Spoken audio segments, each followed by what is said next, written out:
Welcome back, beer tubers. Today we're going to take a look at a beer from the latest Trappist brewery, at least the one that just recently formed in Austria. And this is Engelszell, I'm probably butchering that, and this is Benno, Trappist beer. So I picked up this and their other one, which I forget the name of because I probably butchered the pronunciation. Anyway, it's 6.9%. And style-wise, they don't really say, but it's pretty interesting. They actually use honey in this beer. On the back it says water, malted barley, honey, hops, yeast. So I don't know if they're replacing, typical sugar additions that are used in most Trappist beers with the honey or not, or if they're still using sugar. But I got it poured out, and it looks like honey. It's got the darker gold into lighter orange notes. It's got a pretty bright white head on there. And let's get the aroma. Yeah, it smells like sort of, not quite a triple, but Belgian Pale Ale, but sort of beefed up a bit. You're getting some of those sweeter fruit notes like pear, like a red apple note. You're getting a floral character, might be coming from the honey. Yeah, I mean there's definitely some sweetness, like a sweeter Pilsner malt sort of character. And then you get that sort of peppery yeast ester note in there as well. Maybe there's a touch banana that's sort of blending in with those lighter pear-like notes, but I don't know, it's hard to tell.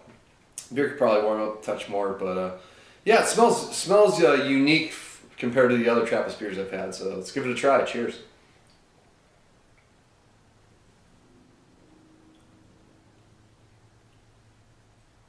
Yeah, it's nice.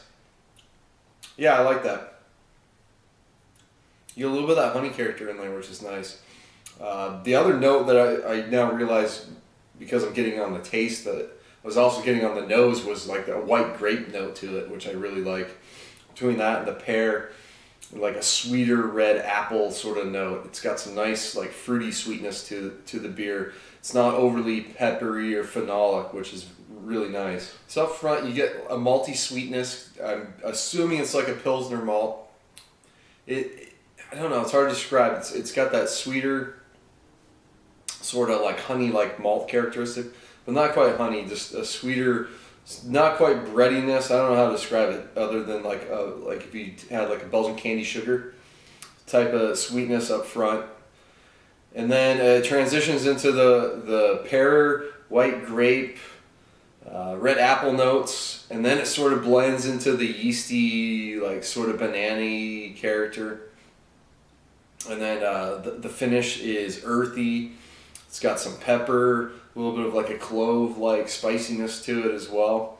Finish is nice and dry. It's nice and balanced on the back end from the initial sweetness on the beer. You're getting that honey floral character in there as well. The more I drink, the more I get that peppery note actually on the finish. Clovey sort of note in there as well. Just that, the typical Belgian yeast strain, spicy ester notes, and there might be a bit of a hop, earthy, spicy thing going on too. I'm not sure if it's a combination of the both, but yeah, I like this beer. It's really solid. It's not overly spicy. I mean, some sips I get more spice character, other sips I get more fruit character. So I like that it's a little different each time. The honey's a cool addition for boosting up the alcohol. Gives a different character than the candy sugar would, and might be contributing some more of those more interesting sort of floral, fruity notes to the beer as well. So yeah, I'd recommend checking this one out. I don't think it's going to blow anyone away, but I think it's a nice solid, type of B type of beer. And this was brewed in 2013, looks like back in March, so it doesn't have a ton of age, not quite a year on it, but I'd be curious to see how this beer does with some more age. Maybe it kind of, I don't know, you might lose some of the characteristics of the honey and whatever hops are in there, but could bring out some more interesting malt characteristics. Hard to say. could be one of those beers you want to drink fresh. So let me know if you've had it like fresh or with some age on it, and let me know how it compares to the bottle I'm reviewing. So it's going to wrap up this one. Until next time, please comment and subscribe. Cheers.